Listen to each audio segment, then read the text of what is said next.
ಶ್ರೀಗುರುಭ್ಯೋ ನಮಃ. ಗೋಪ್ಯಃ ಕಿಮಾಚರದಯಂ ಕುಶಲಂ ಸ್ಮ ವೇಣುಃ ದಾಮೋದರ ಅಧರ ಸುಧಾರಸಾಗ್ರಗೇಯಂ ಭುಂಕ್ತೆ ಸ್ವಯಂ ಯದವಶಿಷ್ಟರಸೌಗಮಾರ್ಗೇ ಹೃಷ್ಟತ್ವಚೋಶ್ರುಮುಚುಸ್ತರವಸ್ಸದರ್ಭಾಃ. ಸ್ವಸ್ತಿಯಸ್ತು.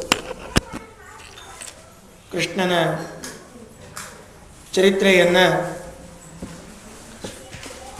ವಿಸ್ತಾರವಾಗಿ ಹಾಗೂ ಸುಂದರವಾಗಿ ವರ್ಣನೆ ಮಾಡುವಂತಹ ಗ್ರಂಥ ಶ್ರೀಮದ್ ಭಾಗವತ.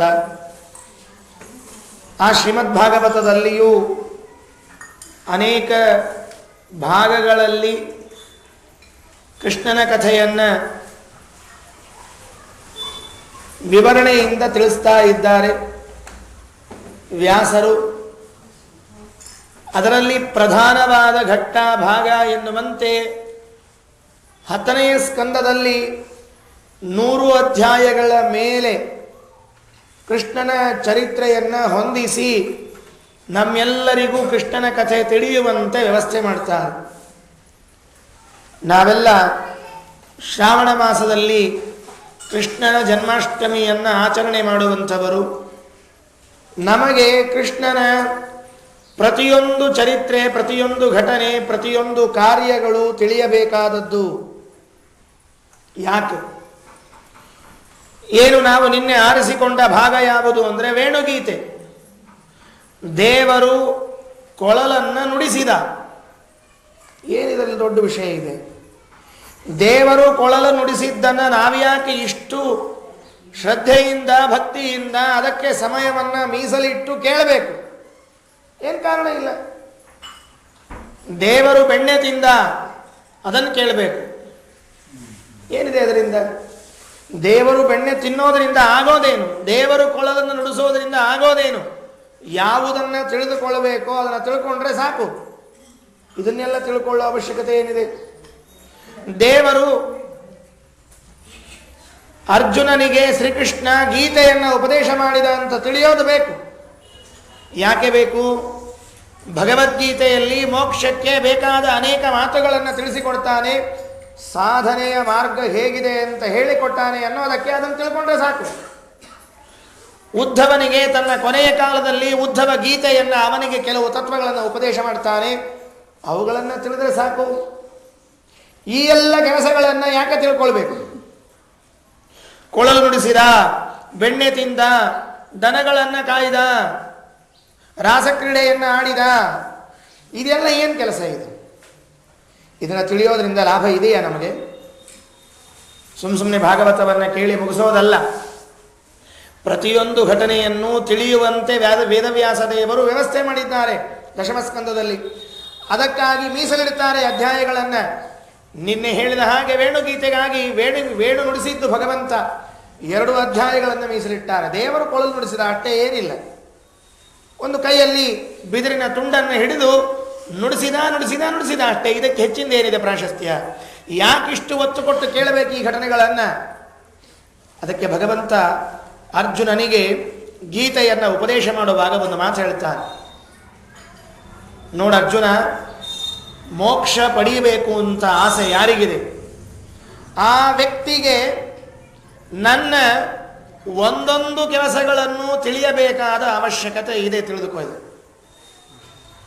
ಯಾವ ಕೆಲಸ? ದೇವರು ಮಲಗಿದ್ದ, ದೇವರು ಎದ್ದ, ಇದನ್ನೂ ತಿಳಿಯಬೇಕು. ಇದು ತಿಳಿಯೋದ್ರಿಂದ ನಮಗೆ ಮೋಕ್ಷಕ್ಕೆ ಸಾಧನೆ ಇದೆ ಅಂತಾರೆ.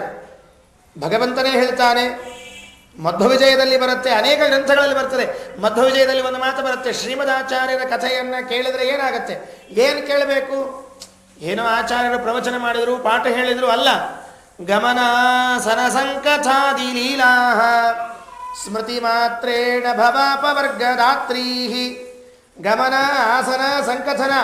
ಆಚಾರ್ಯರು ಬಂದರು, ಶ್ರೀಮದಾಚಾರ್ಯ ಕೂತರು, ಶ್ರೀಮದಾಚಾರ್ಯ ಪ್ರವಚನ ಹೇಳಿದರು. ಇದನ್ನು ಸ್ಮರಣೆ ಮಾಡಿಕೊಂಡ್ರೆ ಭವಾಪವರ್ಗದಾತ್ರೀ, ಮೋಕ್ಷ ಕೊಡುತ್ತೆ. ನಾರಾಯಣ ಪಂಡಿತಾಚಾರ್ಯ ಅಂತಾರೆ. ಯಾವ ಕೆಲಸ ಅದು? ಅವರೇನು ಪ್ರವಚನ ಮಾಡಲಿಲ್ಲ. ಅವರು ಪ್ರವಚನ ಮಾಡಿದ್ದು ನಾವು ಕೇಳಲಿಲ್ಲ. ಅವರು ಬಂದರು, ಶ್ರೀಮದಾಚಾರ್ಯರು ಬಂದರು, ಕೂತರು, ಶ್ರೀಮದಾಚಾರ್ಯರು ಎದ್ದೋದ್ರು. ಶ್ರೀಮದಾಚಾರ್ಯ ಯಾರಿಗೂ ಪ್ರವಚನ ಹೇಳಿದ್ರಂತೆ, ಇದನ್ನು ಇವತ್ತು ನಾವು ಸ್ಮರಣೆ ಮಾಡಿದರೆ ನಮಗೆ ಮೋಕ್ಷ ಆಗುತ್ತೆ ಅಂದಾಗ ಭಗವಂತನ ಗಮನಾಸನ ಸಂಕತಾದಿ ಲೀಲಾಹ ಬಂದ, ಕುಳಿತ, ಎದ್ದ, ನಿಂತ ಈ ಎಲ್ಲ ಮಾತುಗಳು ಕೂಡ ನಮಗೆ ಮೋಕ್ಷಕ್ಕೆ ಕಾರಣ. ಗೀತೆಯಲ್ಲಿ ಹೇಳುವಾಗ ಒಂದು ಮಾತಂತಾನೆ ಭಗವಂತ, ಜನ್ಮ ಕರ್ಮ ಚ ಮೇ ದಿವ್ಯಂ ಏವಂ ಯೋ ವೆತ್ತಿ ತತ್ವತಃ ತ್ಯಕ್ತ್ವಾ ದೇಹಂ ಪುನರ್ಜನ್ಮ ನೈತಿ ಮಾಮೇತಿ ಸೋರ್ಜುನ. ಅರ್ಜುನ, ಜನ್ಮ ಕರ್ಮ, ನಾನು ಹೇಗೆ ಹುಟ್ಟಿದೆ, ನಾನು ಹೇಗೆ ಅವತಾರ ಮಾಡ್ತೀನಿ, ಹೇಗೆ ಅವತಾರ ಮಾಡಿದ್ದೀನಿ, ಇವುಗಳನ್ನು ತಿಳಿದುಕೋ. ಮತ್ತು ನನ್ನ ಕರ್ಮಗಳು, ನಾನು ಯಾವ ಕೆಲಸಗಳನ್ನು ಮಾಡ್ತೀನಿ ಅದನ್ನೂ ತಿಳಿದುಕೋ. ಯಾಕೆಂದರೆ ಆ ಕೆಲಸ ಮಾಡುವುದನ್ನು ತಿಳಿಯೋದು ನಿನಗೆ ಮೋಕ್ಷಕ್ಕೆ ಸಾಧನ. ದೇವರೇ ಈ ಮಾತನ್ನು ಹೇಳಿಕೊಟ್ಟಿದ್ದಾನೆ. ಅಂದ ಮೇಲೆ ಯಾವ ಭಗವಂತನ ಚರಿತ್ರೆಯನ್ನು ನಾವು ಕೇಳಲಿಕ್ಕೆ ಹೊರಟಿದ್ದೇವೆ, ಅದೇ ಭಗವಂತ ನನ್ನ ಚರಿತ್ರೆಯಲ್ಲಿನ ಒಂದೊಂದು ಅಂಶವನ್ನೂ ಬಿಡದೆ ಕೇಳ್ರಿ, ಅದು ನಿಮಗೆ ಮೋಕ್ಷಕ್ಕೆ ಉಪಯೋಗವಾಗುತ್ತೆ, ಜ್ಞಾನ ಬರುತ್ತೆ, ಸಂಸಾರದಿಂದ ಪಾರಾಗ್ತೀರಿ ಎಂಬುವಂಥ ಅಂಶವನ್ನು ತಿಳಿಸಿಕೊಡ್ತಾ ಇದ್ದಾನೆ ಅನ್ನುವುದಕ್ಕಾಗಿ ನಿನ್ನೆ ನಾವು ವೇಣುಗೀತೆಯನ್ನು ಪ್ರಾರಂಭ ಮಾಡಿದ್ದೆವು. 2 ಶ್ಲೋಕಗಳನ್ನು ನೋಡುವ ಪ್ರಯತ್ನ ಆಗಿತ್ತು. ಆ ಭಗವಂತ ವೇಷವನ್ನು ಹಾಕಿಕೊಂಡು ಗೋವುಗಳನ್ನು ಮೇಯಿಸ್ತಾ ಹೊರಟಿದ್ದಾನೆ ಎನ್ನುವಾಗ ಅವನ ವೇಷ ಹೇಗಿತ್ತು ಅಂತ ವ್ಯಾಸರು ವರ್ಣನೆ ಮಾಡ್ತಾರೆ. ತುಂಬ ಸುಂದರವಾಗಿತ್ತು ಅಂತ ನಿನ್ನೆ ಹೇಳಿದೆ ನಾನು.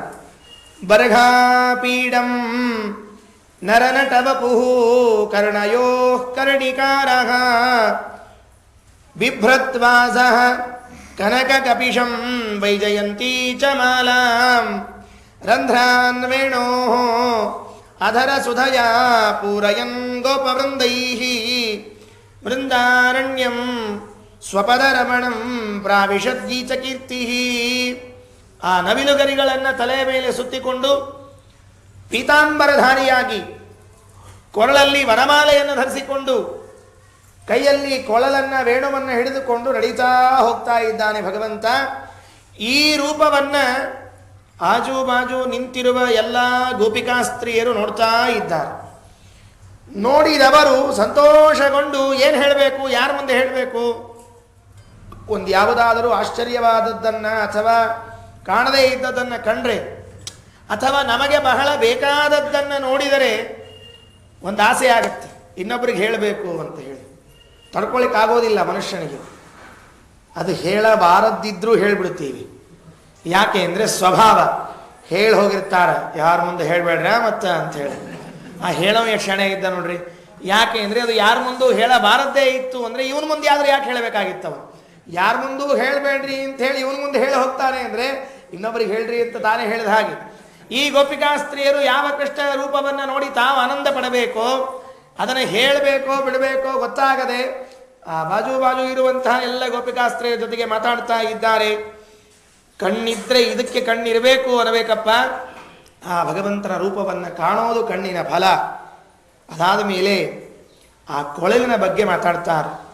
ಏನು ಪುಣ್ಯ ಮಾಡಿದೆ ಆ ಕೊಳಲು, ಯಾಕೆ ದೇವರ ಕೈ ಸೇರಿದೆಯಲ್ಲ, ಇದು ಎಂತಹ ಭಾಗ್ಯ. ಆಲೋಚನೆ ಮಾಡಿರಿ. ಸುಮ್ಮನೆ ಯಾರೋ ನಾವು ಯಾವುದೋ ಒಂದು ಪದಾರ್ಥವನ್ನು ದೇವರಿಗೆ ಸಮರ್ಪಿಸಬೇಕು ಅಂತ ಇಟ್ಕೊಂಡು ತಂದಿರ್ತೇವೆ. ನಾವು ದೇವರಿಗೆ ಏರಿಸಬೇಕಾದದ್ದನ್ನು ಅಕಸ್ಮಾತ್ತಾಗಿ ಸ್ವಾಮಿಗಳು ತಾವು ಕೈಯಲ್ಲಿ ತಗೊಂಡು ದೇವರಿಗೆ ಏರಿಸಿದ್ರೆ ನಮಗೇನು ಆನಂದ ಆಗುತ್ತೆ ವಿಚಾರ ಮಾಡಿರಿ. ಏನು ಭಾಗ್ಯ ರೀ ನಮ್ಮ ವಸ್ತುವಿನದ್ದು. ಯಾವುದನ್ನು ನಾವು ದೇವರಿಗೆ ಏರಿಸಬೇಕು ಅಂತ ಮಾಡಿದ್ದೇವೋ ಸ್ವಾಮಿಗಳ ಕೈಯಿಂದ ಭಗವಂತನಿಗೆ ತಲುಪಿತಲ್ಲ, ಎಷ್ಟು ಪುಣ್ಯ ಇದೆ. ಸಣ್ಣ ಪದಾರ್ಥ, ತುಳಸಿ ಹೂವು, ಅಥವಾ ಯಾರೋ ಒಬ್ಬ ಪೂಜೆ ಮಾಡುವ ವ್ಯಕ್ತಿ, ಅವನಿಗೆ ನಾವು ತುಳಸಿ ಕೊಟ್ಟಾಗ ಆ ತುಳಸಿಯನ್ನು ದೇವರಿಗೆ ಏರಿಸಿದ್ರೆ ಅವನಿಗೆ ಎಂಥ ಧನ್ಯಭಾವ. ನನಗೆ ಏರಿಸ್ಲಿಕ್ಕಾಗಲಿಲ್ಲ, ನಾನು ಕೊಟ್ಟೆ, ಭಗವಂತನಿಗೆ ಮುಟ್ಟಿತು ಅಂತ ಸಂತೋಷ ಪಡ್ತಾನೆ. ಎಲ್ಲ ಗೋಪಿಕಾಸ್ತ್ರೀಯರಂತಾರೆ, ನಮಗಂತೂ ದೇವರ ಕೈ ಹಿಡಿಯೋ ಭಾಗ್ಯ ಸಿಗಲಿಲ್ಲ, ಆ ಬಿದಿರಿನ ಕಟ್ಟಿಗೆಗೆ ಸಿಕ್ಕಿತಲ್ಲಪ್ಪ ಭಾಗ್ಯ ಅಂತಾರೆ. ಏನು ಬಿದಿರು ಪುಣ್ಯ ಮಾಡಿತ್ತು? ನಮ್ಮಲ್ಲಿ ಜಡಕ್ಕೆ ಪುಣ್ಯ ಪಾಪಗಳಿಲ್ಲ, ನೆನಪಿಟ್ಕೊಳ್ರಿ. ವೇದಾಂತ ಹೇಳುತ್ತೆ, ವೇದಗಳು ಹೇಳುತ್ತೆ, ಜಡಕ್ಕೆ ಪುಣ್ಯ ಪಾಪಗಳಿಲ್ಲ. ಜಡಕ್ಕೆ ಪುಣ್ಯ ಪಾಪಗಳು ಇದೆ ಅಂತ ಒಪ್ಕೊಂಡ್ರೆ ಏನು ಪುಣ್ಯ ಮಾಡಿತ್ತೋ ಕೊಳಲು ಅಂತ ಹೇಳಬಹುದು. ಅವರಂತಾರೆ, ಗೋಪ್ಯ ಕಿಮಾಚರದಯಂ ಕುಶಲಂ ಸ್ಮ ವೇಣು. ಈ ವೇಣು, ಈ ಕೊಳಲು ಬಹಳ ಬುದ್ಧಿವಂತ ಇದೆ. ಯಾಕೆ? ಕಿಮಾಚರತ, ಏನು ತಪಸ್ಸನ್ನು ಮಾಡಿದೆ ಇದು? ಯಾವ ಆಚರಣೆಯನ್ನು ಮಾಡಿ, ಯಾವ ಪುಣ್ಯವನ್ನು ಸಂಪಾದನೆ ಮಾಡಿ ಇವತ್ತು ಕೃಷ್ಣನ ಕೈಗೆ ಸೇರಿದೆ? ಆಲೋಚನೆ ಮಾಡಿರಿ, ಇದು ಸರಿ ಇದೆಯಾ ಮಾತಿದು? ನಾವು ಅನುಭವದೇ ಸುಮ್ಮನೆ ಕೆಲವೊಮ್ಮೆಲ್ಲ ಮಾತಾಡ್ತಿರ್ತೀವಿ ನೋಡ್ರಿ, ಏನು ಪುಣ್ಯ ಮಾಡಿತ್ತೋ ಏನೋ ಮಣಿ, ಅದರ ಮೇಲೆ ಸ್ವಾಮಿಗಳು ಕುತ್ಕೊಂಡ್ರು ಅಂತ ಅಂತೀವಿ ಇಲ್ಲೋ. ಹಾಗಪ್ಪ ಏನೋ ಲೌಕಿಕ ಮಾತಿನಂತೆ ಆಡಿದ್ದಾರೆ ಅಂದರೆ ಶ್ರೀಮದಾಚಾರ್ಯರಂತಾರೆ ಲೌಕಿಕ ಅಲ್ಲ, ಅದು ನಿಜವಾಗಿ ಪುಣ್ಯ ಮಾಡಿತ್ತು ಅಂತ ಹೇಳ್ತಾರೆ. ಯಾಕೆ? ದೇವರ ಕೈ ಸೇರಬೇಕಾದ್ರೆ, ದೇವರ ಮೈ ಏರಬೇಕಾಗಿದ್ದರೆ ಪುಣ್ಯ ಇರಬೇಕು, ಇಲ್ಲದೇ ಇದ್ರೆ ಸುಮ್ಮನೆ ಬರೋದಿಲ್ಲ. ಗೊಲ್ಲತಿಯರಂತಾರೆ ಕೃಷ್ಣನ ಕೊಳಲು ನಿಜವಾಗಿ ಪುಣ್ಯ ಮಾಡಿದೆ. ಯಾಕೆ ಅಂದರೆ ಕೃಷ್ಣನ ತುಟಿ ಅದಕ್ಕೆ ತಾಗ್ತಾ ಇದೆ, ಅವನ ಬಾಯಿಯಿಂದ ಉಸಿರು ಹೊರಗೆ ಬಂದು ಆ ಕೊಳಲಿನ ಒಳಗೆ ತೂರಿಕೊಂಡು ಹೊರಗೆ ಬರ್ತಾ ಇದೆಯಲ್ಲ, ಇದೇನು ಪುಣ್ಯ ಮಾಡಿದೆ ಕೊಳಲು. ಆಚಾರ್ಯರಂದ್ರು ಹೌದು, ಬಹಳ ಪುಣ್ಯ ಮಾಡಿದೆ. ಯಾಕೆ ಅಂದರೆ ಆ ಕೊಳಲು ಅಂದರೆ ಯಾರು ಅಂತ ಪ್ರಶ್ನೆ ಮಾಡ್ತಾರೆ ಶ್ರೀಮದಾಚಾರ್ಯ. ಯಾರು ಅಲ್ಲ, ರಮಾ ವೇಣುಮಾಶ್ರಿತ್ಯ ತಿಷ್ಠತಿ, ಸ್ವಯಂ ಲಕ್ಷ್ಮೀದೇವಿ ಕೊಳಲಿನಲ್ಲಿ ನಿಂತಿದ್ದಾಳೆ. ಆಲೋಚನೆ ಮಾಡಿಕೊಳ್ಳಿ, ನಮಗೆ ಯಾರಿಗೂ ಅದರ ಕಲ್ಪನೆಯೂ ಬರೋದಿಲ್ಲ. ದೇವರ ಕೈಯಲ್ಲಿ ಕೊಳಲಿದ್ರೆ ಆ ಕೊಳಲಿನ ಆಕಾರದಲ್ಲಿ ಲಕ್ಷ್ಮೀದೇವಿ ಸೇರ್ಕೊಂಡಿದ್ದಾಳಂತೆ. ಯಾಕೆ ಅಂತ ಕೇಳಿದ್ರೆ ಮಹಾಸ್ವಾರ್ಥಿ ಅಂತೆ ಲಕ್ಷ್ಮೀದೇವಿ. ಏನ್ರಿ ಯಾಕಷ್ಟು ಸ್ವಾರ್ಥಿ? ಯಾಕೆ ಅಂತ ಕೇಳಿದ್ರೆ ನನ್ನ ಗಂಡನ ತುಟಿಯ ರುಚಿಯನ್ನ ಯಾವ ಕಟ್ಟಿಗೆಗೂ ಬಿಟ್ಟು ಕೊಡೋದಿಲ್ಲ, ಅದು ನನಗೆ ಮಾತ್ರ ಸಿಗುವ ಭಾಗ್ಯ ಅಂತ ಹೇಳಿ ಆ ಕೊಳಲಿನ ಒಳಗೂ ಸೇರಿ ನಿಂತುಬಿಟ್ಟಿದ್ದಾಳಂತೆ ಲಕ್ಷ್ಮೀದೇವಿ. ಶ್ರೀಮದಾಚಾರ್ಯರಂತಾರೆ ರಮಾ ವೇಣುಮಾಶ್ರಿತ್ಯ ತಿಷ್ಠತಿ. ಅದರ ಜೊತೆಗೊಂದು ಮಾತು ಹೇಳ್ತಾರೆ, ಆ ಭಗವಂತ ರಂಧ್ರಗಳನ್ನು ನುಡಿಸ್ತಿರ್ತಾನಲ್ಲ, ಕೊಳಲಲ್ಲಿ ಇದ್ದಾಳೆ, ರಂಧ್ರಗಳು ಎಲ್ಲ ಪೂರ್ಣವಾಗಿ ವ್ಯಾಪಿಸಿಕೊಂಡಿದ್ದಾಳೆ. ದೇವರ ಮೈ ಮೇಲೆ ಆಭರಣಗಳಿವೆ. ಸುರಾಹ ಇತರ ಭಾಂಡಗಾಹ, ದೇವತೆಗಳೆಲ್ಲ ಆ ಮುರಳಿಯ ನಾದವನ್ನು ಕೇಳಬೇಕು ಅನ್ನೋದಕ್ಕೆ ಜಾಗ ಹುಡುಕ್ತಿದ್ರಂತೆ. ಕೊಳಲು ಒಂದೇ ಇತ್ತು, ಅದನ್ನು ನುಡಿಸ್ಲಿಕ್ಕೆ ಹೋದರೆ ಭಗವಂತ ಅಲ್ಲಿ ಸೇರ್ಕೊಂಡ್ಬಿಟ್ಟ, ಇನ್ನೇನು ಅವಕಾಶ ಸಿಗಲಿಲ್ಲ ಯಾರಿಗೂ. ಲಕ್ಷ್ಮೀದೇವಿ ಒಳಗಿದ್ದು ಬಿಟ್ಟಾಳೆ. ಲಕ್ಷ್ಮೀದೇವಿ ಪ್ರವೇಶ ಮಾಡಿದಲ್ಲಿ ಉಳಿದ ದೇವತೆಗಳ ಪ್ರವೇಶ ಮಾಡಲಿಕ್ಕೆ ಸಾಧ್ಯ ಇಲ್ಲ. ಯಾಕೆ ಅಂದರೆ ಲಕ್ಷ್ಮೀದೇವಿ ಎತ್ತರದ ದೇವತೆ, ಅವ್ಯಾಕೃತಾಕಾಶ ಅಭಿಮಾನಿ, ಅವಳ ಮೇಲಿದ್ದವಳು. ಎಲ್ಲರೂ ಎಷ್ಟೇ ಹಾರಾಟ ಮಾಡಿದರೂ ಮಹತ್ತತ್ವದವರೆಗೆ ಬ್ರಹ್ಮದೇವರ ತನಕ ಅಣ್ಣ ಅಪ್ಪ ಅನ್ಕೊಂಡು ಹೋಗೋದೇ ಹೊರತಾಗಿ ಮೇಲೆ ಹೋಗೋಂಗಿಲ್ಲ. ಬ್ರಹ್ಮದೇವರೇ ಮೇಲೆ ಹೋಗೋದಿಲ್ಲ, ಉಳಿದವರು ಹೇಗೆ ಹೋಗ್ತಾರೆ? ಲಕ್ಷ್ಮೀದೇವಿಗೆ ಅವಕಾಶ ಅವಳು ಒಳಗೆ ಸೇರ್ಕೊಂಡ್ಬಿಟ್ಟಿದ್ದಾಳೆ, ಉಳಿದವರಿಗೆ ಅವಕಾಶ ಇಲ್ಲ. ಸ್ವಲ್ಪ ಆಲೋಚನೆ ಮಾಡಿದ್ರಂತೆ ಎಲ್ಲ ದೇವತೆಗಳು, ಎಲ್ಲಾದರೂ ಅವಕಾಶ ಸಿಗುತ್ತೇನೋ ಅಂತ. ದೇವರು ಕೊರಳಲ್ಲಿ ಒಂದು ಚೈನ್ ಹಾಕ್ಕೊಂಡಿದ್ದಂತೆ, ಕೈಯಲ್ಲಿ ಉಂಗುರ ಹಾಕ್ಕೊಂಡಿದ್ದಂತೆ, ಕಿವಿಯಲ್ಲಿ ಓಲೆ ಹಾಕ್ಕೊಂಡಿದ್ದಂತೆ. ಸಾಕು ಚಾನ್ಸು ಅಂದ್ರೆ ಸಿಕ್ತು. ಆ ಭಗವಂತನ ವೇಣುನಾದವನ್ನು ಕೇಳಲಿಕ್ಕೆ ಇನ್ನೆಲ್ಲ ಅವಕಾಶ ಇಲ್ಲದೆ ಇದ್ರು, ದೇವರ ಮೈ ಮೇಲೆ ಆಭರಣಗಳಿವೆಯಲ್ಲ ಅಲ್ಲಿಯೇ ಸೇರ್ಕೊಂಡ್ಬಿಡೋಣ ಅಂತ ಹೇಳಿ ಒಬ್ಬೊಬ್ಬ ದೇವತೆಗಳು ದೇವರ ಒಂದೊಂದು ಆಭರಣಗಳಲ್ಲಿ ಸೇರ್ಕೊಂಡ್ಬಿಟ್ರಂತೆ. ಸುರಾಹ ಇತರ ಭಾಂಡಗಾಹ. ಇನ್ನೂ ಕೆಲವರು ಸೇರಿದ್ರಂತೆ. ಎಲ್ಲಿಗೆ ಸೇರಿದರು? ಆ ಕೃಷ್ಣನ ಕೊಳಲೊಳಗೆ ಸೇರ್ಲಿಕ್ಕೆ ಟ್ರೈ ಮಾಡೋಣ ಅಂತ ಕೆಲವರು ಸೇರಿದ್ರಂತೆ. ಜಾಗ ಇಲ್ಲ ಅಂತ ಹೇಳಿದ್ರಲ್ರಿ ನೀವೇ, ಜಾಗ ಹುಡುಕಿದ್ರಿ. ಈ ಮಠಕ್ಕೆ ಊಟಕ್ಕೆ ಹೋಗಿರ್ತಾರೆ ನೋಡಿ ನಮ್ಮಲ್ಲಿ, ತುಂಬ ಸರಳವಾದ ಉದಾಹರಣೆ ಅರ್ಥ ಆಗತ್ತೆ. ಫುಲ್ ಆಗಿಬಿಟ್ಟಿರ್ತದೆ ರೀ, ಎಲ್ಲೂ ಜಾಗ ಇಲ್ಲ, ಇನ್ನೇನು ಊಟಕ್ಕೆ ಕೂಡ್ಲಿಕ್ಕೆ ಅಂದ್ರೆ ಸರಿಯಾಗಿ ಒಂದು ಜಾಗ ಕಾಣಿಸುತ್ತೆ ಅವರಿಗೆ. ಎಲ್ಲಿ ಇಬ್ಬರು ನಡುವೆ ಒಂದು ಜಾಗ ಕಾಣಿಸಿರುತ್ತೆ, ಪಟಕ್ಕಂತ ಹೋಗಿ ಸೇರ್ಕೊಂಡ್ಬಿಡ್ತಾರೆ ನಮ್ಮ ಅಪ್ಪ, ಏನು ವಿಚಾರ ಮಾಡೋದಿಲ್ಲ. ಹಾಗೆ ಈ ದೇವತೆಗಳು ಒಂದು ಜಾಗ ಹುಡುಕಿದ್ರು. ಏನು ಅಂದರೆ ಆ ಕೊಳಲಿಗೆ ಮುತ್ತಿನ ಸರಪಳಿಯನ್ನು ಕಟ್ಟಿದ್ದಂತೆ ಕೃಷ್ಣ. ಕೊಳಲಿನ ತುದಿಗೆ ಒಂದೇ ಒಂದು ಮುತ್ತಿನ ಗೊಂಚಲನ್ನು ಕಟ್ಟಿದ್ದಂತೆ, ಎರಡು ಎಳೆದು. ನೋಡಿರ್ತೀರಲ್ಲ ನೀವೆಲ್ಲ ಕೊಳಲು ಹೇಗಿರುತ್ತೆ ಅಂತ ಆಲೋಚನೆ ಮಾಡಿದರು. ಹೇಗೂ ನಮ್ಮಮ್ಮ ಲಕ್ಷ್ಮೀದೇವಿ ಒಳಗೆ ಸೇರ್ಕೊಂಡಿದ್ದಾಳೆ, ಇಲ್ಲಂದ್ರೂ ಖಾಲಿ ಇದೆ ಅಂತ ಹೇಳಿ ಸೇರಿಬಿಟ್ರಂತೆ. ಎಷ್ಟು ಮಂದಿ ಸೇರಿದರು? 33 ಕೋಟಿ ದೇವತೆಗಳು ಸೇರಿಬಿಟ್ರು.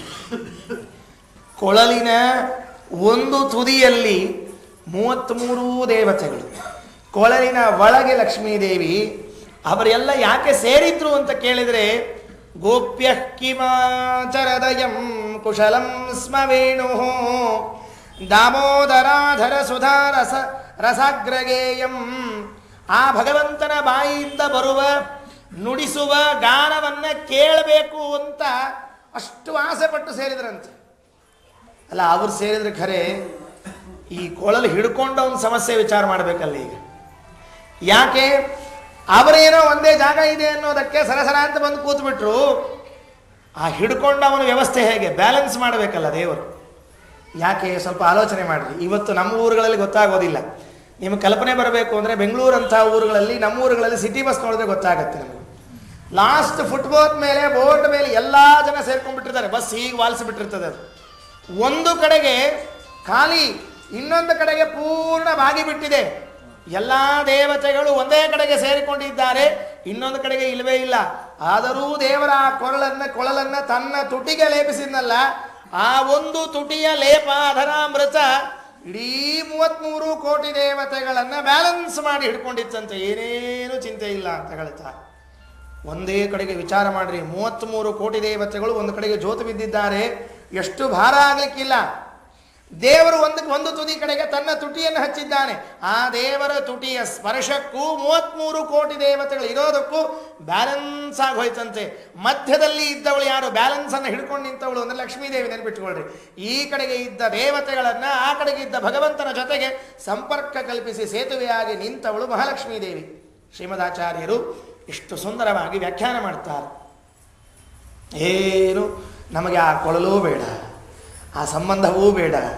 ನುಡಿಸಿದ್ನ ದಾಟಿದ್ರ ಚಲೋ, ಕಾರ್ಯಕ್ರಮ ಮುಗೀತು. ಸುರಾಹ ಇತರ ಭಾಂಡಗಾಹ. ಒಂದು ಮಾತು ಶ್ರೀಮದಾಚಾರ್ಯರು ಹೇಳಿದರು. ಒಂದೇ ಒಂದು ಮಾತು ಅಂದರೆ ಎಷ್ಟು ಸುಂದರವಾದ ವ್ಯಾಖ್ಯಾನ ಆಗುತ್ತೆ. ದಾಮೋದರ ಅಧರ ಸುಧಾರ ಸಾಗ್ರ್ಯಗೇಯಂ ಭುಂಕ್ತೆ ಸ್ವಯಂ. ಅದರ ರಸವನ್ನ ತಾನೇ ಸ್ವಯಂ ಲಕ್ಷ್ಮೀದೇವಿ ಕೊಳಲಿನಲ್ಲಿ ನಿಂತುಕೊಂಡು ಪಾನ ಮಾಡ್ತಾ ಇದ್ದಾಳೆ. ಅದಾದ ಮೇಲೆ ಅವಳು ಪಾನ ಮಾಡಿ ಆದ ಮೇಲೆ ಗಾಳಿ ಎಷ್ಟೊತ್ತಿರುತ್ತೆ ಒಳಗಡೆ ಹರಿಬೇಕಲ್ಲ, ಹರಿದು ಬರ್ತಾಳೆ. ಕೃಷ್ಣನ ಉಸಿರು ಕೊಳಲಿನ ಮೂಲಕ ಹರಿದು ಹೊರಗೆ ಬರ್ತಾ ಇದೆ. ಬರ್ತಾ ಇದ್ರೆ ಬಾಜೂಕ ಗಿಡಗಳಿದ್ವಲ್ಲ, ಆ ಗಿಡಗಳು ಆ ರಸವನ್ನು ಎಳಿಲಿಕ್ಕೆ ಪ್ರಾರಂಭ ಮಾಡಿದ್ವಂತೆ. ಅಂತೂ ನಮಗೂ ಒಂದು ಸ್ವಲ್ಪ ಉಳೀತಲ್ಲ ನೋಡ್ರಿ. ಈ ಕೆಲವರು ಮೊದಲಿಗೆ ಊಟಕ್ಕೆ ಕೂತ್ಬಿಟ್ಟಿರ್ತಾರೆ, ಎಲ್ಲ ಹಾಕ್ಕೊಂಡು ಖಾಲಿ ಕೃಷ್ಣ ಅರ್ಪಣ ಮಸ್ತು. ಮುಂದಿನವ್ರಿಗೆ ಭಾಂಡಿನೇ ತೊಳಿಲಿಕ್ಕೆ ಇನ್ನೇನಿಲ್ಲೇ ಇಲ್ಲ. ಅಕಸ್ಮಾತ್ ಉಳಿದ್ರೆ ಅಡಿಗೆ ಭಾರಿ ಚಲೋ ಆಗಿ ಮೊದಲಿನವರು ಉಂಡು ಎರಡನೇದವರಿಗೆ ಉಳಿದ್ರೆ ಆಗ ಅವ್ರೇನು ಅನ್ಕೋತಾರೆ, ಹಬ್ಬ ಅಂತೂ ಪುಣ್ಯಪ್ಪ ನಮಗೊಂದು ಸ್ವಲ್ಪ ಉಳಿತು ಅಂತ. ಆ ಆಜು ಬಾಜುಕಿದ್ದ ಗಿಡಗಳು ಅನ್ಕೊಳ್ತಿದ್ವಂತೆ. ಎಲ್ಲಿ ಈ 33 ಕೋಟಿ ದೇವತೆಗಳು ಲಕ್ಷ್ಮೀದೇವಿ ಸೇರಿ ಆ ಕೃಷ್ಣನ ಸುಧಾರಸವನ್ನ ಅದರ ಸುಧಾರಸವನ್ನ ಪಾನ ಮಾಡಿ ಮುಗಿಸಿಬಿಡ್ತಾರೋ ನಮಗೆ ಉಳಿಸೋದಿಲ್ವೇನೋ ಅಂತ ಅನ್ಕೊಂಡಿದ್ವಿ. ಸುದೈವಕ್ಕೆ ನಮಗೂ ಒಂದು ಸ್ವಲ್ಪ ಉಳಿಸ್ಯಾರ ಅಂತ ಹೇಳಿ ತಾವು ಕುಡಿಲಿಕ್ಕೆ ಶುರು ಮಾಡಿದ್ವಂತೆ. ಸ್ವಲ್ಪ ಸಿಕ್ಕದ್ದನ್ನು ಕುಡಿದಾಗ ಆನಂದ ಆಯ್ತಂತೆ. ಭಾಳ ಕುಡಿದಾಗ ಆನಂದ ಆಗೋದಿಲ್ಲ, ನೆನಪಿಟ್ಕೊಳ್ರಿ. ಸ್ವಲ್ಪ ಕುಡಿದಾಗ ಆನಂದ ಆಗುತ್ತೆ ಯಾವಾಗಲೂ. ನೀವು ದಿವಸ ಲೋಟಗಟ್ಟಲೆ ಕಾಫಿ ಕುಡಿದ್ರೆ ಮಜಾ ಬರೋದಿಲ್ಲ. 10 ತಾಸು ಒಂದೇ ಸ್ವಲ್ಪ ಕುಡಿದ್ರೆ ರುಚಿ, ಏನ್ರಿ ಏನು ರುಚಿಯಾಗಿತ್ತು ಅಂತೀವಿ. ಹಾಗೆ ಸ್ವಲ್ಪ ಪಾನ ಮಾಡಿದ್ರಂತೆ ಭಾರಿ ಖುಷಿ ಆಗಿಬಿಡ್ತಂತೆ. ತೀರ್ಥ ಎಷ್ಟು ತಗೊಂಡ್ರೆ ಆನಂದ ಆಗುತ್ತೆ ಹೇಳಿ ನೋಡೋಣ. ಸುಮ್ಮನೆ ಅದೆಲ್ಲ ಕಾಫಿ ಗೀಫಿ ಹೇಳಬಾರ್ದು. ತೀರ್ಥ ಎಷ್ಟು ತಗೊಂಡ್ರೆ ಆನಂದ ಆಗತ್ತೆ? ಮಾಡಿದ್ದಷ್ಟು ತೀರ್ಥ ಕುಡಿದ್ರೆ ಆನಂದ ಆಗೋದಿಲ್ಲ, ತೀರ್ಥವೇ ಅನಿಸೋದಿಲ್ಲ. ಒಂದು ಸೌಟು ತೀರ್ಥ ಕುಡಿದ್ರೇನೆ ಪರಮಾನಂದ ಆಗುತ್ತೆ. ಸ್ವಲ್ಪ ಉಳಿದಿತ್ತು ಆ ಕೃಷ್ಣನ ಮಾಧುರ್ಯದ ಗಾನ, ಅದು ಹೊರಗೆ ಬಂತು. ಈ ಎಲ್ಲ ಗಿಡಗಳು ಕುಡಿದ್ವು, ಆನಂದ ಆಯ್ತಂತೆ. ಅಲ್ರಿ, ಗಿಡ ಬಂದು ಹೇಳಿದ್ವಿ ನಿಮಗೇನು? ಗಿಡ ಬಂದು ಹೇಳಿದ್ವು ಆನಂದ ಆಯಿತು ಅಂತ ತಿಳ್ಕೊಂಡು ನಿಮಗೆ ಹೇಗೆ ಗೊತ್ತಾಯಿತು? ಅದಕ್ಕೆ ವ್ಯಾಸರಂತಾರೆ, ಭುಂಕ್ತೆ ಸ್ವಯಂ ಯದವಶಿಷ್ಟರ ಸೌಘ ಮಾರ್ಗೇ ಹೃಷ್ಟತ್ವಚಃ ಮುಮುಚುಸ್ತರವಸ್ಸದರ್ಭಾ. ಆ ಗಿಡಗಳು ತಗೊಂಡಾದ ಮೇಲೆ ಅವುಗಳಿಗೆ ಆನಂದ ಆಗಿದೆ ಅಂತ ಅನ್ನೋದನ್ನು ವ್ಯಕ್ತ ಮಾಡಬೇಕಾಗಿತ್ತಲ್ಲ. ಹೇಗೆ ಮಾಡಿದವು ಅಂತ ಕೇಳಿದ್ರೆ, ಕೆಳಗಡೆಗೆ ಹುಲ್ಲು ಬೆಳೆದಿದ್ವಂತೆ. ಗಿಡಗಳ ಅಕ್ಕಪಕ್ಕದಲ್ಲೆಲ್ಲ ಹುಲ್ಲು ಬೆಳೆದಿದ್ವಂತೆ. ಅವನ್ನ ಹುಲ್ಲುಗಳನ್ನು, ಮಲಗಿದ ಹೂವುಗಳನ್ನು, ಬಾಗಿದ ಹುಲ್ಲುಗಳನ್ನು ಎಬ್ಬಿಸಿ ನಿಲ್ಲಿಸಿದುವಂತೆ, ರೋಮಾಂಚಗೊಳಿಸಿದುವಂತೆ. ಹೇಗೆ ಒಂದು ಆಶ್ಚರ್ಯಕರವಾದ ಒಳ್ಳೆಯ ಸುದ್ದಿಯನ್ನು ಅಥವಾ ಆನಂದ ಸುದ್ದಿಯನ್ನು ಕೇಳಿದಾಗ ನಮ್ಮ ಮೈ ಮೇಲೆ ರೋಮಗಳು ಎದ್ದು ನಿಲ್ಲುತ್ತೋ, ಹಾಗೆ ಗಿಡಗಳು ತಾವು ಭಗವಂತನ ಗಾನವನ್ನು ಪಾನ ಮಾಡಿ ಆದ ಮೇಲೆ ನಮಗೂ ಸಂತೋಷ ಆಗಿದೆ ಅಂತನ್ನೋದನ್ನು ವ್ಯಕ್ತ ಮಾಡಲಿಕ್ಕೆ ಅಲ್ಲಿದ್ದ ಎಲ್ಲ ಹುಲ್ಲುಗಳು ನಿಗಿರಿ ನಿಂತ್ಕೊಂಡಿದ್ವಂತೆ, ಎದ್ದು ನಿಂತ್ಕೊಂಡುವಂತೆ. ಹೃಷ್ಟತ್ವಚಃ ಸದರ್ಭಾಹ. ಸಾಲೋದಿಲ್ಲ. ಬಹಳ ಆಶ್ಚರ್ಯ, ಒಳ್ಳೆಯದನ್ನು ಕೇಳಿ ಆದ ಮೇಲೆ ನಮಗೆ ಕಣ್ಣಲ್ಲಿ ನೀರು ಬರುತ್ತೆ, ಆನಂದ ಬಾಷ್ಪ ಬರುತ್ತೆ. ಗಿಡಗಳು ಆನಂದ ಬಾಷ್ಪವನ್ನು ಸುರಿಸಿದುವಂತೆ. ಯಾವ ರೀತಿಯಿಂದ ಅಂದರೆ ಮಕರಂದ ರೂಪದಲ್ಲಿ ಬಾಷ್ಪವನ್ನು ಸುರಿಸಿದುವಂತೆ. ಗಿಡದಿಂದ ಮಕರಂದ ಬರುತ್ತೆ. ನಮಗೆ ಗಿಡನೇ ನೋಡದೇ ಇದ್ದವರಿಗೆ ಮಕರಂದ ಅಂದರೆ ಏನಂತ ಅರ್ಥ ಆಗ್ಬೇಕ್ರಿ? ಗಿಡವೇ ಗೊತ್ತಿಲ್ಲ ನಮಗೆ. ಆ ಮಕರಂದ ಸುರಿಸೋ ಗಿಡಗಳಂತೂ ಗೊತ್ತೇ ಇಲ್ಲ. ಗಿಡಗಳ ತೊಗಟೆಗಳಿಂದ ರಸಗಳು ಧಾರಾಕಾರವಾಗಿ ಹರಿದು ಬರುತ್ತೆ, ಅದಕ್ಕೆ ಮಕರಂದ ಅಂತ ಕರೀತಾರೆ. ಇದೇ ಆನೆಯ ಗಂಡಸ್ಥಳದಿಂದ ಹರಿದು ಬರುವಂತಹ ರಸಕ್ಕೆ ಮಕರಂದ ಅಂತ ಕರೀತಾರೆ ಅಂತ ಉಂಟು. ಆದರೂ ಮರಗಳಿಂದ ಹರಿದು ಬರುವಂತಹ ರಸಕ್ಕೆ ಮಕರಂದ ಅಂತ ವ್ಯಾಸರು ಪ್ರಯೋಗ ಮಾಡ್ತಾ ಇದ್ದಾರೆ. ಅವುಗಳ ಆನಂದ ಬಾಷ್ಪವನ್ನು ಸುರಿಸ್ತಾ ಇದೆ ಅಂತೆ. ಗೊಲ್ಲತಿಯರು ಗೋಪಿಕೆಯರಂತಾರಂತೆ, ಏನು ಕೃಷ್ಣನ ಕೊಳಲಿನ ನಾದದ ಮಾಧುರ್ಯ ಇದು. ಹೋಗ್ತಾ ಹೋಗ್ತಾ ದಾರಿಯಲ್ಲಿ ಹೋಗ್ತಾನೆ, ಸುಮ್ಮನೆ ನುಡಿಸ್ಕೊಂಡು ಹೋಗ್ತಾನೆ. ಅವನು ಸುಮ್ಮನೆ ನುಡಿಸಿಕೊಂಡು ಹೋದ್ರೇನೆ ಇಷ್ಟು ಕಥೆ ಆಗ್ತಾ ಇದೆ. ವೇಣುಮಾಶ್ರಿತ್ಯ ರಮಾ ಲಕ್ಷ್ಮೀದೇವಿ ಬಂದು ಸೇರಿಕೊಳ್ಳುತ್ತಾಳೆ. 33 ಕೋಟಿ ದೇವತೆಗಳು ಬಂದು ಸೇರಿಕೊಳ್ಳುತ್ತಾರೆ. ಅವರನ್ನು ಬ್ಯಾಲೆನ್ಸ್ ಮಾಡಿಕೊಂಡು ಆ ನಾದವನ್ನು ನುಡಿಸ್ತಾ ಹೋಗ್ತಾನೆ. ಅದನ್ನು ಸವಿದ ಗಿಡಗಳು ಮರಗಳು ತಾವು ಸವಿದಿದ್ದೇವೆ, ನಮಗೂ ಆನಂದವಾಗ್ತಾ ಇದೆ ಅನ್ನೋದನ್ನು ತೋರಿಸ್ಲಿಕ್ಕೆ ದರ್ಭಗಳನ್ನು ಎಬ್ಬಿಸಿ, ಹುಲ್ಲುಗಳನ್ನು ಎಬ್ಬಿಸಿ ತೋರಿಸ್ತಕ್ಕಂಥದ್ದಾಗಿದೆ. ಮಕರಂದಗಳನ್ನು ಸುರಿಸಿ ನಮಗೂ ಆನಂದ ಆಗತ್ತೆ ಅಂತ ಹೇಳ್ತಾರೆ. ಈ ಮಾತು ನೆನಪಿಟ್ಕೊಳ್ರಿ. ಶ್ರೀಮದಾಚಾರ್ಯರು ಅನುವ್ಯಾಖ್ಯಾನದಲ್ಲಿ ಒಂದು ಮಾತನ್ನು ಹೇಳ್ತಾರೆ. ದೊಡ್ಡ ಗ್ರಂಥ, ಬಹಳ ಅದ್ಭುತವಾದ ಒಂದು ಮಾತನ್ನು ಹೇಳ್ತಾರೆ. ಇದನ್ನು ಆಚಾರ್ಯರು ಯುಕ್ತಿಯನ್ನಾಗಿ ಮಾಡ್ತಾರೆ. ಕೊಳಲಿನ ನಾದವನ್ನು ಕೇಳಿದರೆ, ಭಗವಂತನ ಕೊಳಲಿನ ನಾದವನ್ನು ಕೇಳಿದರೆ ಗಿಡಗಳು ರೋಮಾಂಚನಗೊಳ್ಳುತ್ತೆ, ಗಿಡಗಳು ಮಕರಂದವನ್ನು ಸುರಿಸುತ್ತೆ ಅಂತ ವ್ಯಾಸರು ಹೇಳಿದರು. ಇದರ ಅಭಿಪ್ರಾಯ ಏನು? ಶ್ರೀಮದಾಚಾರ್ಯರಂತಾರೆ, ಗಿಡಗಳಿಗೆ ಜೀವ ಇದೆ, ಗಿಡಗಳಿಗೂ ಭಾವನೆಗಳನ್ನು ಸ್ಪಂದಿಸುವ ಒಂದು ಸ್ಥಿತಿ ಇದೆ, ಅದಕ್ಕೆ ಮನಸ್ಸಿದೆ, ಕಿವಿ ಇದೆ. ನೆನಪಿಟ್ಕೊಳ್ರಿ, ಇವತ್ತು ಮಾಡರ್ನ್ ಸೈನ್ಸ್ ಹೇಳೋದಲ್ಲ. ಬಹಳ ಜನರಿಗೆ ಏನಾಗಿದೆ ಅಂದರೆ, ಭಾಗವತವನ್ನೇ ನೆಟ್ಟಗೆ ಓದದೇ ಇದ್ದವರು ಮಾಡರ್ನ್ ಸೈನ್ಸ್ನಲ್ಲಿ ಮಾತ್ರ ಗಿಡಗಳಿಗೆ ಜೀವ ಇದೆ ಅಂತ ಹೇಳಿದ್ದಾರೆ. ಉಳಿದವರು ಯಾರೂ ಹೇಳಿಲ್ಲ. ಜಗದೀಶ್ ಚಂದ್ರ ಬೋಸ್ ಎಂಬ ವಿಜ್ಞಾನಿ ಬಂದು, ಭಾರತದ ವಿಜ್ಞಾನಿ, ಗಿಡಗಳಿಗೆ ಜೀವ ಇದೆ ಅಂತ ಹೇಳುವವರೆಗೆ ನಮ್ಮ ಭಾರತೀಯರಿಗೆ ಸಸ್ಯ ಜೀವದ ಬಗ್ಗೆ ಪರಿಕಲ್ಪನೆ ಇರಲಿಲ್ಲ ಅಂತ ಹೇಳುವ ದಡ್ಡ ಶಿಖಾಮಣಿಗಳಿಗೆ ಭಾಗವತದ ವಾಕ್ಯ ಹೇಳಬೇಕು. ಹೃಷ್ಟತ್ವಚ, ಮೈ ರೋಮಾಂಚನಗೊಳ್ಳುತ್ತೆ. ರೋಮಾಂಚನಗೊಳ್ಳೋದು ಹೇಗೆ ಸಾಧ್ಯ? ಯಾವಾಗ ಆನಂದ ಆಗತ್ತೆ, ಮನಸ್ಸಿಗೆ ತಾಕತ್ತೆ, ಆಗ ಮಾತ್ರ ರೋಮಾಂಚನಗೊಳ್ಳಿಕ್ಕೆ ಸಾಧ್ಯ. ಹಾಗಾದರೆ ಮನಸ್ಸಿಗೆ ತಾಕಬೇಕಾದ್ರೆ ಗಿಡಗಳಿಗೂ ಮನಸ್ಸಿದೆ. ಬರೇ ಮನಸ್ಸಷ್ಟೇ ಅಲ್ಲ, ಕಿವಿ ಇಲ್ಲದೆ ಇದ್ರೆ ಕೇಳಿಸೋದು ಹೇಗೆ? ಹಾಗಾದರೆ ಗಿಡಗಳು ಕೇಳಿಸಿಕೊಳ್ಳುತ್ತೆ ಅಂತಂದ್ರೆ ಕಿವಿ ಇದೆ. ಬರೇ ಗಿಡ ಕಿವಿ ಇಷ್ಟೇ ಇಲ್ಲ, ಮತ್ತೆ ನೆನಪಿಟ್ಟುಕೊಳ್ರಿ, ಸ್ಪರ್ಶ ಜ್ಞಾನ ಇದೆ ಗಿಡಕ್ಕೆ. ಅಶೋಕ ವೃಕ್ಷ ಅಂತಿದೆ. ಅಶೋಕ ವೃಕ್ಷ ಹೂ ಕೊಡುತ್ತಂತೆ. ಯಾವಾಗ ಹೂ ಬಿಡುತ್ತೆ ಅಂತ ಹೇಳಿದ್ರೆ ಖಾಲಿ ಟೈಮಲ್ಲಿ ಬಿಡೋದಿಲ್ಲ. ಅದು ಗರ್ಭಿಣಿಯರಾದ ಸ್ತ್ರೀಯರು ಅದಕ್ಕೆ ಒತ್ತರೆ ಅದು ಹೂ ಬಿಡುತ್ತೆ. ನೆನ್ಪಿಟ್ಕೊಳ್ರಿ, ವಿಚಿತ್ರ ಇದೆ, ಅರ್ಥ ಆಗೋದಿಲ್ಲ ನಮಗೆಲ್ಲ ಇವೆಲ್ಲ. ಗರ್ಭಿಣಿಯಾದ ಸ್ತ್ರೀ ಹೋಗಿ ಕಾಲನ್ನು ಮುಟ್ಟಿದ್ರೆ ಅಶೋಕ ವೃಕ್ಷ ಹೂ ಕೊಡುತ್ತೆ, ಚೆನ್ನಾಗಿ ಹೂ ಕೊಡುತ್ತೆ. ಅದಕ್ಕೆ ಸ್ಪರ್ಶ ಜ್ಞಾನ ಇದೆ. ಗಿಡಗಳಿಗೆ ಇವೆಲ್ಲ ಇದೆ ಅನ್ನೋದನ್ನು ಭಾಗವತಕ್ಕೆ ಮೊದಲೇ ವ್ಯಾಸರು ಅದನ್ನು ತಿಳಿಸಿಕೊಟ್ಟಿದ್ದಾರೆ. ಶ್ರೀಮದಾಚಾರ್ಯ ಅನುವ್ಯಾಖ್ಯಾನದಲ್ಲಿ ಹೇಳ್ತಾರೆ, ಗೀತಾತ್ ಪುಷ್ಪ ಫಲಾವಾಪ್ತಿ. ಹಾಡು ಹಾಡ್ರಿ, ಹಾಡು ಹಾಡಿದರೆ ಹೆಚ್ಚು ಫಲವನ್ನು ಕೊಡ್ತದೆ ಮರಗಳು ಅಂತ ಶ್ರೀಮದಾಚಾರ್ಯ ಹೇಳ್ತಾರೆ. ನಿಮ್ಮ ಹಾಡಿನಿಂದ ಸಂತೋಷಗೊಂಡು ಗಿಡ ಒಂದು ಹಣ್ಣು ಕೊಡುವುದರಲ್ಲಿ 2 ಹಣ್ಣನ್ನು ಕೊಡುತ್ತಂತೆ, ಒಂದು ಹೂಗಳನ್ನು ಕೊಡುವುದರಲ್ಲಿ 4 ಹೂಗಳನ್ನು ಬಿಡುತ್ತಂತೆ. ಯಾಕೆ ಅಂದರೆ ನಿಮ್ಮ ಸಂಗೀತದ ಕೇಳಿ ಸಂತೋಷಗೊಂಡು ಕೊಡುತ್ತೆ ಅಂತ ಹೇಳ್ತಾರೆ ಶ್ರೀಮದಾಚಾರ್ಯ. ಇದನ್ನು ಇವತ್ತು ವಿಜ್ಞಾನಿಗಳು ಪ್ರಯೋಗ ಮಾಡಿ ನೋಡಿ, ಹೌದೌದು ಸಂಗೀತ ಇದ್ದರೆ ಸ್ವಲ್ಪ ಜಾಸ್ತಿ ಫಲ ಬರುತ್ತೆ, ಜಾಸ್ತಿ ಫಸಲು ಬರುತ್ತೆ ಅಂತ ಹೇಳಲಿಕ್ಕೆ ಶುರು ಮಾಡಿದ್ದಾರೆ. 13ನೇ ಶತಮಾನದಲ್ಲಿಯೇನೆ ಶ್ರೀಮದಾಚಾರ್ಯರು 5000 ವರ್ಷದ ಹಿಂದೆಯೇನೆ ವೇದವ್ಯಾಸದೇವರು ಋಷಿಗಳು ಕೊಟ್ಟಾಗಿದೆ ವಿಷಯವನ್ನು. ನಾವು ಓದಲಿಕ್ಕೆ ಕೇಳಲಿಕ್ಕೆ ಬೇಡವೇ ಬೇಡ, ಯಾರೋ ಹೇಳಿದ್ದನ್ನು ಮಾತ್ರ ಕೇಳಿಕೊಂಡು ಆನಂದ ಪಡುವಂಥದ್ದಲ್ಲಿ ಇದ್ದೀವಿ ನಾವೆಲ್ಲ. ಆಚಾರ್ಯರು ಈ ಮಾತನ್ನು ಅಷ್ಟು ಸುಂದರವಾಗಿ ಹೇಳ್ತಾರೆ. ಗೋಪಿಕಾಸ್ತ್ರೀಯರಂದರು, ವೃಂದಾವನದ ಪುಣ್ಯ ಎಂಥದ್ದು, ಯಾಕೆ, ಏನು ವೃಂದಾವನದ ಪುಣ್ಯ? ಇಲ್ಲೆಲ್ಲೋ ಕೊಳಲನ್ನು ನುಡಿಸಿದರೆ, ಕೃಷ್ಣ ವೃಂದಾವನದಲ್ಲಿ ಕೊಳಲು ನುಡಿಸಿದರೆ ಜಗತ್ತಿಗೆ ಗೊತ್ತಾಗತ್ತೆ, ಜಗತ್ತಿಗೆ ಗೊತ್ತಾಗತ್ತೆ. ಮುಂದೆ ಹೇಳ್ತಾರೆ, ಇಡೀ ಜಗತ್ತು ಕೊಳಲನ್ನು ಕೇಳಬೇಕು ಅನ್ನೋದಕ್ಕೆ ಬಂದು ನಿಂತಿತ್ತಂತೆ. ಇಡೀ ಜಗತ್ತಿಗೆ ವೃಂದಾವನದ ಕೀರ್ತಿಯನ್ನು ಹಬ್ಬಿಸಿದ ವ್ಯಕ್ತಿ ಸ್ವಾಮಿ ಶ್ರೀಕೃಷ್ಣ. ವೃಂದಾವನಂ ಸಖಿ ಭುವೋ ವಿತನೋತಿ ಕೀರ್ತಿಂ ಯದ್ದೇವಕೀ ಸುತ ಪದಾಂಬುಜಲಬ್ಧ ಲಕ್ಷ್ಮೀ ಗೋವಿಂದ ವೇಣುಮನುಮತ್ತ ಮಯೂರ ನೃತ್ಯಂ ಪ್ರೇಕ್ಷಾದೃತಾನುಚರಿತಾನ್ಯ ಸಮಸ್ತ ಸತ್ವಂ. ಮುಂದಿನ ಮಾತು ಹೇಳ್ತಾರೆ, ವೃಂದಾವನಂ ಸಖಿ ಭುವಃ ವಿತನೋತಿ ಕೀರ್ತಿಂ. ಈ ವೃಂದಾವನ ಇಡೀ ಜಗತ್ತಿನಲ್ಲಿ ಕೀರ್ತಿಯನ್ನು ತಂದುಕೊಡ್ತಕ್ಕಂಥದ್ದಾಗಿದೆ. ಯಾಕೆ? ಯದ್ದೇವಕಿ ಸುತ ಪದಾಂಬುಜ ಲಬ್ಧ ಲಕ್ಷ್ಮೀ. ದೇವಕಿ ಸುತನಾಗಿರುವಂತಹ ಶ್ರೀಕೃಷ್ಣನ ಪಾದ ಸ್ಪರ್ಶದಿಂದ ಇದೇನು ಐಶ್ವರ್ಯವನ್ನ ಪಡೆದಿದೆ, ಈ ಭಾಗ್ಯ ಪಡೆದಿದೆ, ಇದರಿಂದಲೇನೆ ಇಡೀ ಜಗತ್ತಿನಲ್ಲಿ ವೃಂದಾವನ ಪ್ರಸಿದ್ಧವಾಗ್ತದೆ.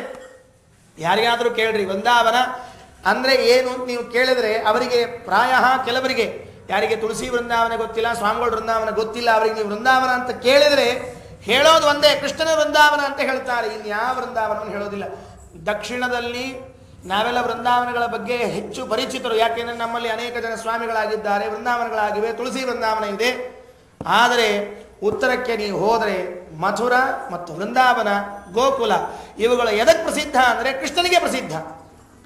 ಯಾರೇ ಹೊರದೇಶದಿಂದ ಇಲ್ಲಿ ಬಂದರೆ ನೋಡಲಿಕ್ಕೆ, ಕೃಷ್ಣನ ಬಗ್ಗೆ ತಿಳ್ಕೊಳ್ಳಿಕ್ಕೆ ಬಂದರೆ ಹೋಗೋದೆಲ್ಲಿಗೆ ಅಂದರೆ ವೃಂದಾವನಕ್ಕೆ ಹೋಗ್ತಾರೆ, ಗೋಕುಲಕ್ಕೆ ಹೋಗ್ತಾರೆ. ಯಾಕೆ ಅಂದರೆ ಕೃಷ್ಣ ಇದ್ದ ಜಾಗ, ನೋಡೋಣ ಏನಿದೆ ಅಲ್ಲಿಗೆ ಅಂತ ತಿಳ್ಕೊಂಡು ಬರ್ತಾರೆ. ಅದನ್ನು ಹೇಳ್ತಾರೆ, ಯದ್ದೇವಕಿ ಸುತ ಪದಾಂಬುಜ ಲಬ್ಧ ಲಕ್ಷ್ಮೀ. ಆ ದೇವಕಿಯ ಮಗನ ಪರಮಾತ್ಮನ ಶ್ರೀಕೃಷ್ಣನ ಪಾದದಿಂದ ಅಂತಹ ಐಶ್ವರ್ಯವನ್ನು ಸಮೃದ್ಧಿಯನ್ನು ಪಡೆದಿದ್ದಾಗಿದೆ ಈ ವೃಂದಾವನ ಅಂತ ಹೇಳ್ತಾರೆ. ವೃಂದಾವನದಲ್ಲಿ ಇವತ್ತಿಗೂ ಶ್ರೀಕೃಷ್ಣ ಇದ್ದಾನೆ, ನೆನಪಿಟ್ಕೊಳ್ಳಿ, ಇವತ್ತಿಗೂ ಶ್ರೀಕೃಷ್ಣನಿದ್ದಾನೆ. ಎಲ್ಲಿ ಭಗವಂತನ ಅವತಾರ ಆಗಿರುತ್ತದೆ ಆ ಸ್ಥಳದಲ್ಲಿ ಭಗವಂತ ಶಾಶ್ವತವಾಗಿ ಇರ್ತಾನೆ ಅಂತ ನಿಯಮ, ನೆನಪಿಟ್ಕೊಳ್ರಿ. ಹೋಗಿಲ್ಲ. ಕೃಷ್ಣನ ಒಂದು ರೂಪ ಇವತ್ತಿಗೂ ಇದೆ ಅಂತನ್ನೋದು ಶ್ರೀಮದಾಚಾರ್ಯರ ಅಭಿಪ್ರಾಯ. ಶ್ರೀಮದಾಚಾರ್ಯರು ಸ್ಪಷ್ಟವಾಗಿ ಹೇಳ್ತಾರೆ, ಕೃಷ್ಣ ಭೂಮಿಯನ್ನು ಬಿಟ್ಟು ಕದಲಿಲ್ಲ. ಅದರಲ್ಲಿ ತತ್ರಾಪಿ ವೃಂದಾವನದಲ್ಲಂತರೂ ಬಿಟ್ಟೇ ಹೋಗಿಲ್ಲ, ಅಲ್ಲೇ ಇದ್ದಾನೆ. ವೃಂದಾವನದಲ್ಲಿ ಶ್ರೀಕೃಷ್ಣನಿದ್ದ ಎನ್ನುವುದಕ್ಕೆ ಹಿಂದೆ ಒಂದು ಯಾವುದೋ ಕಥೆ ಓದಿದ್ದು ನೆನಪಿಗೆ ಬರ್ತಾ ಇದೆ, ನಿಮ್ಮ ಮುಂದೆ ಇಡ್ತಾ ಇದ್ದೀನಿ ಅದನ್ನು. ದಾಸರು ಕೀರ್ತನೆ ಮಾಡ್ತಾ ಇದ್ರಂತೆ, ಹರಿಕೀರ್ತನ. ಈ ದಾಸರ ಕೀರ್ತನೆ ಒಳಗೆ ಸ್ವಲ್ಪ ರಂಜಕವಾಗಿ ವರ್ಣಿಸುವ ಸಂಪ್ರದಾಯ ಬರುತ್ತೆ. ಕೃಷ್ಣನನ್ನು ವರ್ಣಿಸುವಾಗ ಅತಿರಂಜಕವಾಗಿ, ಅರ್ಥಾತ್ ಬಹಳ ಬಹಳ ಹೆಚ್ಚಾಗಿ ವರ್ಣಿಸ್ತಾರೆ. ಏನ ಕೃಷ್ಣನ ಕೈಯಲ್ಲಿದ್ದ ಉಂಗುರಗಳು, ಕಡಗಗಳು, ತಲೆ ಮೇಲೆ ಹಾಕ್ಕೊಂಡಿರೋದೇನು, ಕಿವಿ ಮೇಲೆ ಹಾಕ್ಕೊಂಡಿರೋದೇನು, ಕೊರಳಲ್ಲಿ ಎಷ್ಟು ಹಾರಗಳನ್ನು ಹಾಕ್ಕೊಂಡಿದ್ದಾನೆ, ಅವನ ಭುಜಕೀರ್ತಿ, ಮೈ ಮೇಲೆ ಹಾಕ್ಕೊಂಡಿರೋ ಬಂಗಾರದ ಆಭರಣಗಳ ಬಗ್ಗೆ ಚೆನ್ನಾಗಿ ವರ್ಣನೆ ಮಾಡ್ತಾರೆ.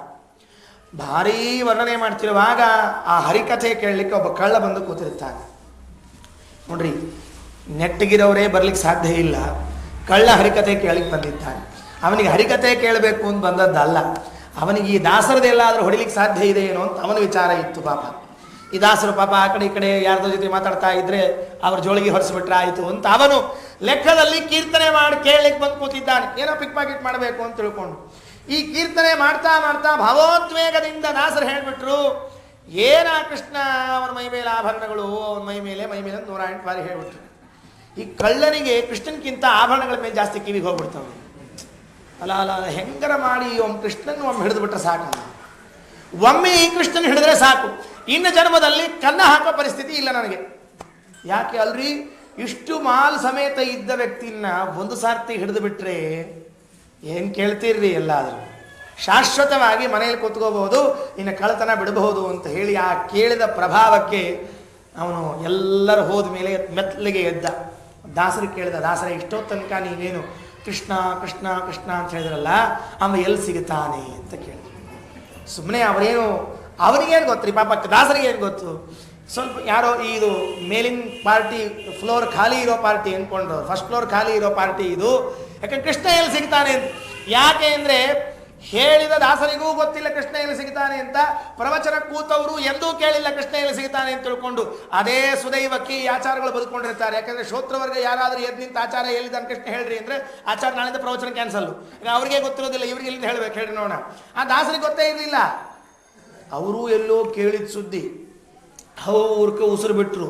ನೋಡಪ್ಪ, ಕೃಷ್ಣ ಎಲ್ಲಿ ನದಿ ಇರ್ತದ, ಎಲ್ಲಿ ಆಕಳು ಇರ್ತಾವ ಅಲ್ಲಿರ್ತಾನೋ ಅಂದ್ಬಿಟ್ರು. ಅಷ್ಟ ಬೇಕಾಗಿತ್ತು, ಅವ್ರಿಗೂ ತಪ್ಪಿಸ್ಕೊಂಡ್ರೆ ಸಾಕು ಅಂತ ಹೊರಟ ಇವ. ಮೊದಲು ನದಿ ಹುಡುಕ್ಲಿಕ್ಕೆ ಹೊರಟ, ನದಿ ಎಲ್ಲಿದೆ, ಆಕಳುಗಳು ಎಲ್ಲಿದೆ, ಅಲ್ಲಿರ್ತಾನೆ ಕೃಷ್ಣ. ಹೊರಟ ಹೊರಟ ಹೊರಟ ಊರು ಊರು ಅಲಿತಾ ಇದ್ದಾನೆ. ಕೃಷ್ಣ ಬೇಕು ಕೃಷ್ಣ ಬೇಕು. ಅವನ ತಲೆಯಲ್ಲಿರೋದು ಅವನ ಆಭರಣಗಳ ಮಾತ್ರ ಸುತ್ತಾ ಇದೆ, ಅವನಿಗೆ ಇನ್ಯಾವುದೂ ಇಲ್ಲ. ಆಭರಣ ಒಂದು ಸರ್ತಿ ಕಳ್ತನ, ಖಟ್ ಮುಗಿ ಲೈಫ್ ಸಟ್ಲು. ಹೋಗ್ತಾ ಹೋಗ್ತಾ ಹೋಗ್ತಾ ದಕ್ಷಿಣಕ್ಕಿದ್ದವನು ಉತ್ತರಕ್ಕೆ ಹೋದ, ಎಲ್ಲೆಲ್ಲೋ ದೇಶಗಳನ್ನು ತಿರುಗಿದ. ಕಾಶಿಗೆ ಬಂದ, ಗಯಕ್ಕೆ ಬಂದ. ನದಿ ಸಿಗತ್ತೆ, ಆಕಳ ಸಿಗತ್ತೆ, ಕೃಷ್ಣ ಸಿಗ್ತಾ ಇಲ್ಲ.